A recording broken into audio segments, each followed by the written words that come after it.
What's going on YouTube? Lazarus Ken here, and apologies for not uploading any videos recently, but I figured after proving that to myself that I had the ability to beat Indigo Descended on the 7x6 board on Legend. You can see there I cleared it.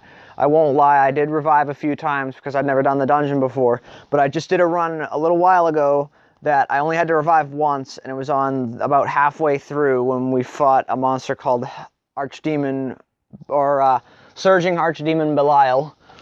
So, forgive me if I'm mispronouncing that, but I used to call him Belial, but that sounded weird, and I thought, Belial sounds better. But I'll be using a mono water team because I've noticed a lot of damage output and a ridiculous amount of recovery, so if I take any damage in this dungeon, I actually can recover from it rather effectively. So, I'll be using my friend's Awoken Iduna Niduna, max skill level, fully awoken with a 40% skill bind resistance, making this whole team 60% resistant to bind attacks. So, one thing I actually noticed, there were no instances where monsters were bound in this dungeon, so I actually don't need a bind recovering monster that's fully bind resistant. So I'll actually use that, especially for his I latent awakened him with a boost to his HP, and his Miracle of Ice thing is going to prove to, I would imagine it's going to save me a lot in this dungeon. So, without further ado, let's get started with Indigo Descended. First floor is going to have 2 aqua gears and a dark gear. Now, I'm sure a lot of you have encountered gears before, but just in case this is your first time seeing them and you'd like to know the mechanics, no matter what element gear it is, if you do not damage them when their turn counter hits 0 when they do a turn, they will not attack you, they will delay your skill. In this, there are 3 gears. Also, you want to focus, in this stage specifically, if you're using a team like this, you'll want to focus on getting rid of the purple gear first, the dark gear, because, well, specifically for me, I don't care about the aqua gears because they put water orbs on the field when they actually do attack. The dark gear puts poison orbs, and I do not like poison orbs. So, if you do damage them, they waste their first turn boosting their attack power. So, what I'm going to do is mass attack as many as possible, but focusing any of the non-mass attack damage on the purple one, because you want to get rid of him really fast. He will throw poison orbs all over the field, which is not fun. So, as much damage as I can muster up, focusing all of my attack power on purple gear. Wonderful, we killed purple gear. We've got a bunch of water orbs on screen. We're looking good. We're looking fantastic, actually. Look at that amazing recovery. And look at that. First stage clear, full HP. This might even prove to be a better run than the last run I just did, which I only had to revive once. Hell Howl. Okay. So, there's the annoying... Okay. He's probably going to throw jammers up on the field. Yep. Oh no, he throws poison orbs on the field. That's right.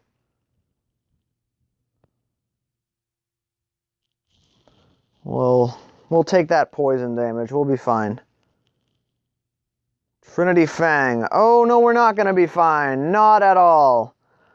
Oh well. Well, I have magic stones for this very purpose. I want to show you guys the whole dungeon. And for me, I don't care about beating it 0 stones or whatever.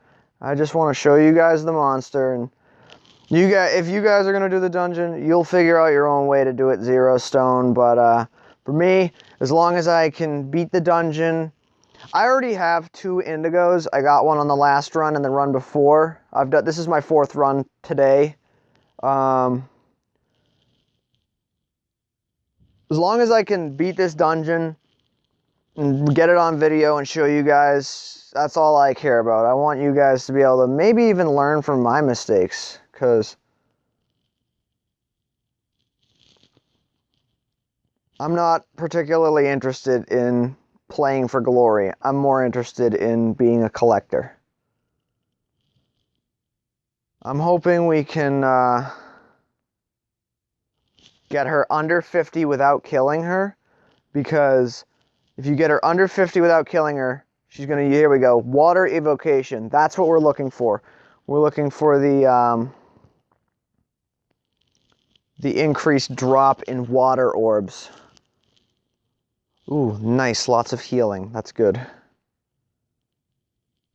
And of course it is. Grimoire of Water. Can we get a bunch of 2 prongs? Maybe a Skyfall heal? No, of course not. That's okay. Let's use the jump cut interruption.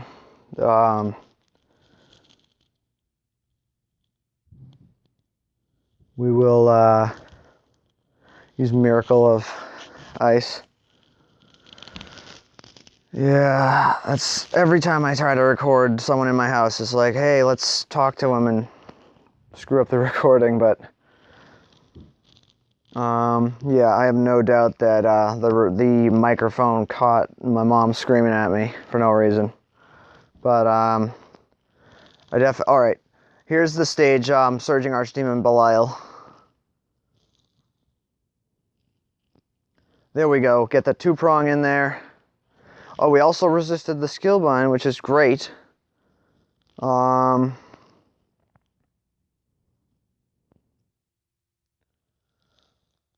of the things Belial loves to do is throw one of his skills. He's going to use Flame Curse, which will put poison orbs there. But with our ridiculous recovery and the water evocation thing, oh god, this might not kill him. Nope, he's going to use Flame. Oh! Tanking the hits from Belial. That's the attack that killed me on my last run. And with our recovery and all the water Skyfalls we can hope for, we're back to full and we wipe out Belial. Moving on. So Amon is going to, he's got a 2-turn cooldown, but that's fine. We can just go right through there. We're going to get a lot of hit points back.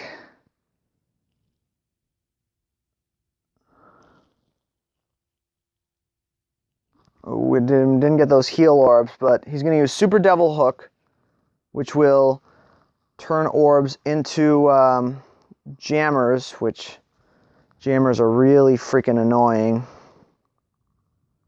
We'll get nice Skyfalls. He's going to go under 50. Let's get a little more damage before he wastes his next turn, tripling his attack. This is a good setup right here. He's close to 25%, going to give us a turn. We will hit him for a ton of damage, tons of damage. Okay, I see a lot of heal orbs. Ooh, we're good for the next stage. Very good. Now, I'm really glad that I have Space-Time Tuning Circle ready. She didn't put any jammers on the board? Wow! That's amazing. I've never seen that.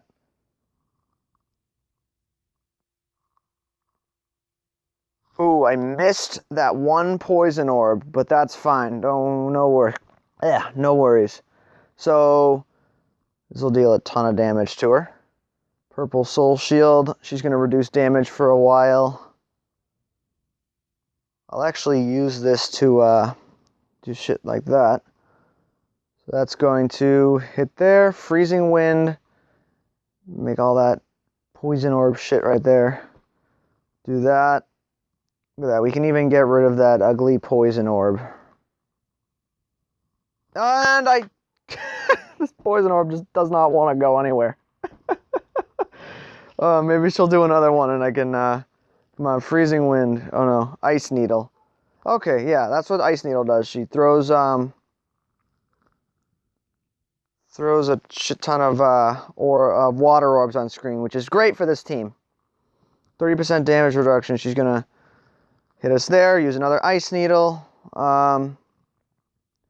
So yeah, it does not look like she's going to be doing anything to put more poison orbs on screen, so we'll just have to put up with the fact that we'll have one orb that we can't match anything with, which, let's be honest, I don't give a shit.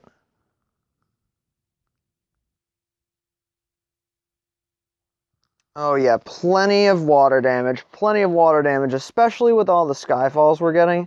All right, we've got more than 1 million. We've got 1.7 million, 1.3 million. Killed it, didn't get the drop. It would have been better if I had the drop from the last video I tried recording, but I did an entire commentary only to realize that I forgot to unmute my microphone. So the entire video was dead silent, which was really obnoxious. But I'll show you guys. I added her to favorites. No, Kaguya, go back. She's a devil. Here she is. This is Frozen Hell Demon Indigo. On 40% drop rate on Legend, she gets a level 3 when she drops. She has 691 hit points, 543 attack, and 117 recovery. And she has a max level of 50, and she can evolve. She actually evolves into the form that you appear in the boss, like every other Descend that has been around. And her skill, Freeze Lock. She creates 3 water and dark orbs, each at random. And the water and dark orbs are locked, meaning they can't be changed by orb manipulations from either yourself or enemies that will change your board.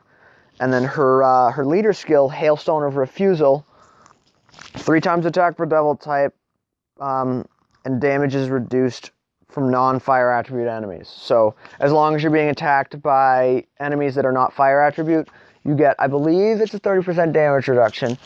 Now, if you're using 2 Indigo leaders, 30% and 30%, you don't add them to a 60% damage reduction. The second leader takes 30% damage off of the already 30% reduced damage. So, I don't know the math involved, but I think it's a grand total of 50% damage reduction from the base 100% that they take or they give out.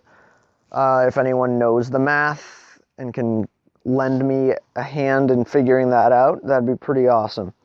But that's Frozen Hell Demon Indigo. Very, very pleased with this monster. I mean, I love the artwork. It's really cool. Well, yeah, that's Indigo. Before I go, I'll show you guys. I finally got Fertility Deity Series. I evolved her from regular series that I got not long ago. And all I need to do is actually evolve Zeus Dios, and I can ultimate evolve Ceres into Awoken Ceres, which will be extremely, extremely awesome. I'm very excited for that. I might even put Spica, one of the newer gods I got as well, on the team. Jammer's poison and heal orbs to wood orbs, and the other allies' skills are charged by 1 turn. Pretty great. Oh yeah, I got Awoken Mei finally. Very, very happy about that. Like, you have no idea. I actually have all 5 Valkyries. The only one that's the lowest evolution is my Light Valkyrie. That getting to level 70 business is not fun. Not fun at all. But I believe I got some of the light attribute enhanced monsters, so I'll even throw a little fusion in this video and see if we can get it. We'll get to level 69 unless we can get a great fusion. Nope, that's fine. 1 level away is more than okay. 45,000. I wonder if I can, I'll just throw that guy in there. It's only an XP lossage of 4,000, which is chump change. So we've got we've actually got Valkyrie maxed out. That's pretty good. What do we need to evolve you? These guys. Yep, this is what she'll evolve into, Princess Valkyrie. I'm pretty sure that she was the reason why the other Valkyries existed, because the fans used her so much as subs on teams, especially healer teams, and the company was just like, why don't we make other Valkyries, like, so that people can use other element teams and spice things up a bit. There's that's not one of the Valkyries, but this is the last one that I got. That was the only one I needed left, and so that I could get the full set. That's one of the big things that fills me with such joy, is finding out I've got full sets. Oh, I almost forgot about this guy. I finally got Mighty Dragon Emperor Le5. Oh my god, his dungeon is just unreal. If you're going in here, you better be prepared to fight. He is quite the fight. He has, I believe, like 7 million hit points or so. He's pretty unbelievable in terms of his power. He does like double skill usage per turn. Like he'll put up a modifier for one skill and then immediately attack you like a double attack kind of thing. It's unreal. I actually screwed up the boss killing thing I was going to do with my water team, and I had to revive repeatedly so that my skills could charge up because I wanted this monster. So yeah, this thing, if you're going to try to zero stone this, I mean, good luck to you. I've seen plenty of YouTubers one-stoning it because they're basically puzzle and dragon gods at this point. But yeah, that's basically my monster box as of recent. What do I need to ultimate evolve him? I just need, oh, okay. So again, the infamous guys that I cannot seem to get. Yeah, well, I think that about wraps things up here.